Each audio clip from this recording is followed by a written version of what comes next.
तफसील से इसमें पूरी स्टडी हुई और कल सुप्रीम कोर्ट ने 2 जजों की बेंच, जिसमें chief justice of India Sanjeev Khanna और जस्टिस संजय कुमार, दोनों ने अपना जजमेंट सुनाया। मैं जजमेंट का एक अंश पढ़ के सुनाता। We have gone through the facts regarding findings of this case.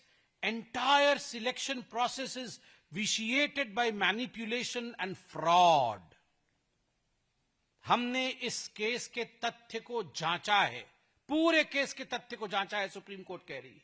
और पूरा का पूरा मामला जो सिलेक्शन प्रोसेस है वो मैनिपुलेटिव है, उसको मैनिपुलेट किया गया है और फ्रॉड है, धोखाधड़ी है, धोखा दिया गया है।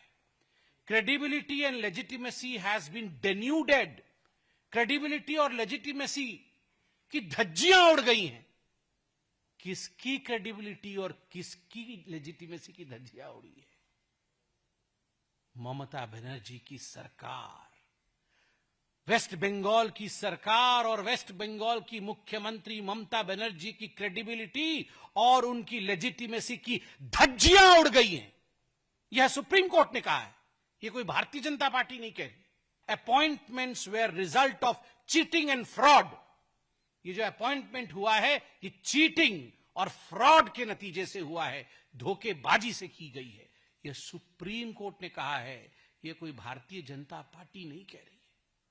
आप सोचिए, अगर किसी और मुख्यमंत्री के लिए ऐसे शब्दों का उच्चारण डिस्ट्रिक्ट कोर्ट भी कर दी होती तो हाय हंगामा मच जाता। राहुल गांधी पजामा और टी शर्ट में ही आ जाते पार्लियामेंट। वो आए भी थे शायद कल परसों। वो पजामा टी शर्ट में आके बोलते डेमोक्रेसी खत्म हो गई, हत्या हो गई डेमोक्रेसी की, मुख्यमंत्री को गिरफ्तार करो, अरेस्ट करो, हिटलर है। कहां है भैया राहुल गांधी? कहां हो आप? कहां है ये इंडी वाले? आओ ना। ये डिस्ट्रिक्ट कोर्ट ने नहीं, सुप्रीम कोर्ट ने बताया है।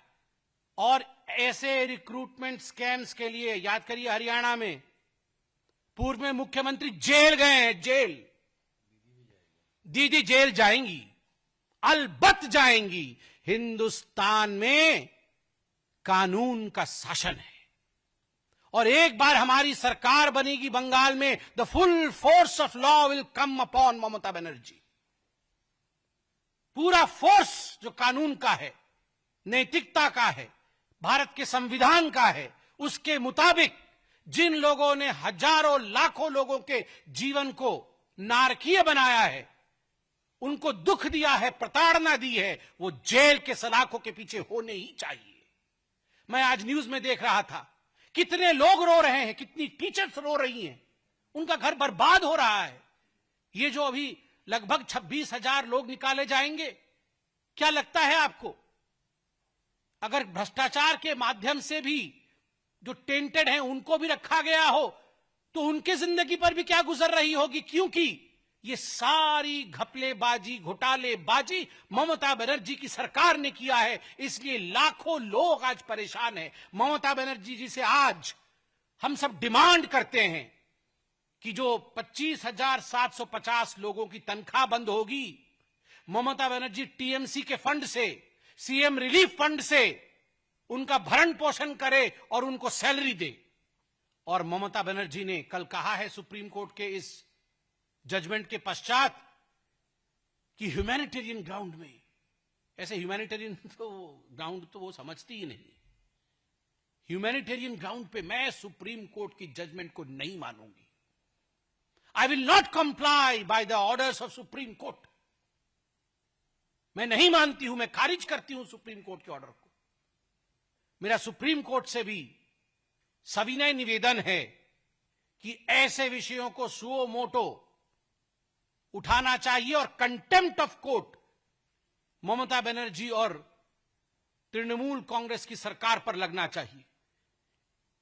किसी मुख्यमंत्री की हिम्मत हो सकती है ऐसे, वो सुप्रीम कोर्ट के लिए कहे कि हम सुप्रीम कोर्ट के ऑर्डर को नहीं मानेंगे। दिस इज हिटलरशिप, ये होता है dictatorship. Mamata Banerjee has no right to stay in power now. Mamata Banerjee को कुर्सी छोड़ना होगा, ममता बनर्जी को रेजिग्नेशन देना ही होगा वो ह्यूमैनिटेरियज्म की बात करती है, मानविकता की बात करती है, मां माटी मानुष की बात करती है। अगर उनमें इतना भी तनिक भर भी कहीं सेंस ऑफ रेस्पॉन्सिबिलिटी बाकी है तो तुरंत आज के आज ममता बनर्जी को रेजिग्नेशन दे देना चाहिए, नंबर 1। नंबर 2, स्पष्ट रूप से हम कहना चाहते हैं जिन लोगों को निकाला जाएगा उन लोगों को तनख्वाह देने का काम ममता बनर्जी की सरकार करे। नंबर 3, हम जानते हैं ये जो मुद्दा है ये आज बंगाल का ही नहीं पूरे भारतवर्ष का एक बड़ा मुद्दा है। और आज ही आप देखिएगा ममता बनर्जी कुछ ना कुछ ऐसे दंगे इत्यादि भड़काना शुरू कर देगी बंगाल के अंदर, ताकि किसी भी कीमत पर लोगों का नजर इस घपले से हट करके लोग अपने आप को बचाने में, लोग अपने आप को किस प्रकार से सुरक्षित रख के उस पर लगेंगे। Civil instigate fears among people. आप देखिएगा आज भय का वातावरण बंगाल में बना देगी, वो कुछ ना कुछ करेगी ऐसा जिससे वहां भय का वातावरण हो जाए। और मैं कहना चाहता हूं ममता जी से और टीएमसी से, कुर्सी खाली करो, कुर्सी खाली करो कि जनता आती है, चेयर खाली करो जनगण आश्चे। For exclusive and insightful videos, subscribe to our new channel ABP Live Premium.